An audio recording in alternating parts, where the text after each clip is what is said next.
right. Very bad man. Very weird man. Is he worse than that scumbag lawyer of Teresa's? I don't think so. But that's, you know what? Debate amongst yourselves. Who is that Saturday Night Live character? But come on, Sarge.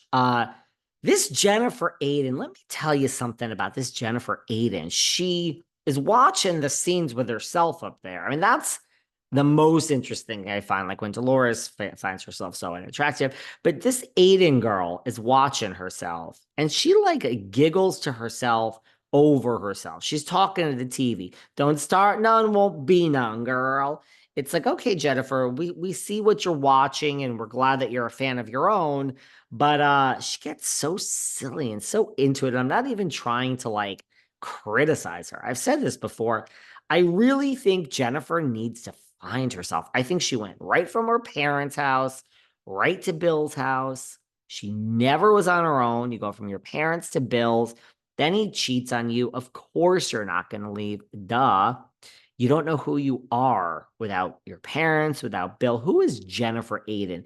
I don't think Jennifer Aydin, I'm not picking on the poor girl, but I see her laughing at herself like a fucking little schoolgirl. And I just think she went from Bill's house to her parents' house. She doesn't know who she is. Who is Jennifer Aydin? Who's Jennifer Aydin without Bill? Who's Jennifer Aydin without the parents? Who's Jennifer Aydin without the fake money? I mean, they don't have money. Come on. Kyle Richards has money. Who's Jennifer Aydin without the 16 bathrooms? Who's Jennifer Aydin without RHONJ? That's the question.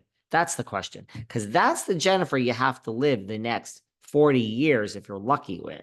So I just think when I see her laughing at herself, yeah, I'm lost in the weeds here, guys. But I think, like, what a little girl, honestly. And I'm not even picking on her from Bill's house, from the parents' house to Bill's house. Then she gets cheated on. Of course, you're not going to leave because you don't know who you are. You don't have that in you to stand on your own 2 feet. Hey, people cheat all the time and they stay in marriages. I'm not judging. When you stay, you stay. And good for her. I do think she handled it well when Marge brought that out. I do think if you stay, you can't hold the person, you can't hold that over their head forever because now you've chosen to stay. But I just can't help but think that she's just like a little girl mentally. I don't think she's fully developed as an adult. Don't start none, won't be none. Don't start none, won't be none. And then she's laughing at herself and giggling. He. I thought the pose off was excellent. A lot of you didn't like it. I think Melissa did win that, but Teresa with the hot dog lips, Teresa's got a good little stare going on there, and Melissa just ain't having it. I'm sorry, this messy G.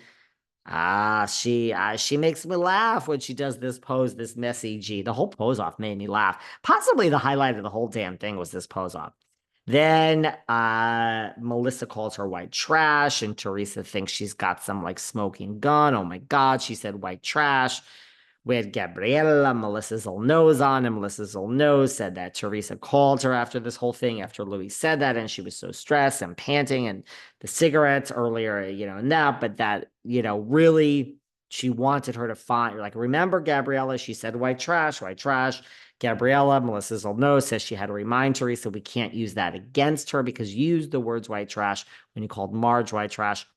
This is going to sound, I mean, y'all hate me anyway and say I'm not politically correct, but I mean, I don't know. I'm not racist, said, the person who's usually the most racist, right? When someone says I'm not this, that's what they are. But what is white trash really that bad? Like if Teresa wanted to use this against Melissa, I mean, Melissa, I can't even speak. Is that a slur? I don't say it as a slur. I mean, I understand the use of the term white trash. So what's the problem? Maybe there was a problem. Maybe I'm doing some microaggressions right before our very eyes, and I need to go for sensitivity training. I don't know why you're fucking watching this podcast. I don't know why you've chosen this particular podcast to watch if you're sensitive, but y'all seem to be sensitive every now and then. Ooh, you get so angry sometimes, some of you. Danielle is very upset after the fight she had with Aydin. She storms out. Once again, Aydin's giggling and screaming at the TV. Don't start none, won't be none. I love that. Thank you, Jennifer. I'm going to use that. I love that Rachel follows Danielle and helps her. I love seeing the newbies. Maybe the future is Fessler and Cabral and Fuda, and everyone goes and we move into the next generation with these three. Um, so Aydin's laughing at herself. Fessler is out. She can't handle it. Girl, if you do come back in a couple of years, season 15, you know, I assume we'll have it by 2027.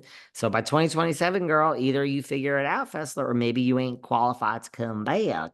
But I do think the tides are changing and we don't want toxic. And Fessler did lots of non-toxic. We might have Dolores 2.0 here. Just be honest and authentic, Fessler. Don't go down this fraud route like Catania. Cabral is very upset, and Teresa tries to console her and she says, "It's not about you now, Teresa." I love that one.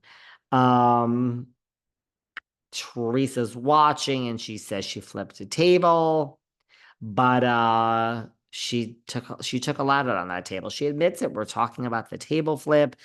I love that there's so much talk about bloggers during this because it just shows you the bloggers did take over this season. I know some of you think the bloggers ruined the season. I completely disagree. What came first? The horse or the cart, and the horse has to be front because the horse pulls the cart. And so I think it's the same thing. You can't say the bloggers ruined the season.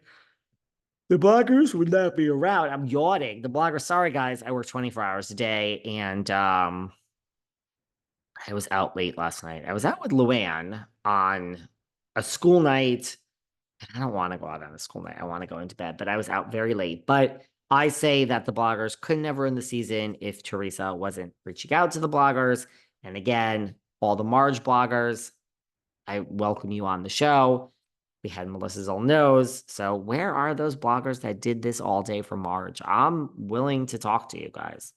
But I don't think the bloggers run the show. I think they couldn't run the show if would Sutton Strock or Kyle Richards talk to a damn blogger? Well, I mean, based on our last conversation with Melissa's Old Nose, she seems to be headed for Beverly Hills to work with one of them. So I guess my theory's out the window, huh? Cabral says she lost all sorts of self-control and she will never in her life do that again. She says the reason she got so upset is there was a smear campaign all season about her husband and the boob job, the gynecomastia, and it was this and that and his looks. And she just knew when Jennifer said that it was coming from the blogs, which meant that Jennifer fed the blogs. None of this is going to be good for anyone's future. And that's why she got so upset. Fuda is pregnant, we learn at the end, with her third child. Good for her. Her fourth child. Let's not forget Jaden, who's adopted.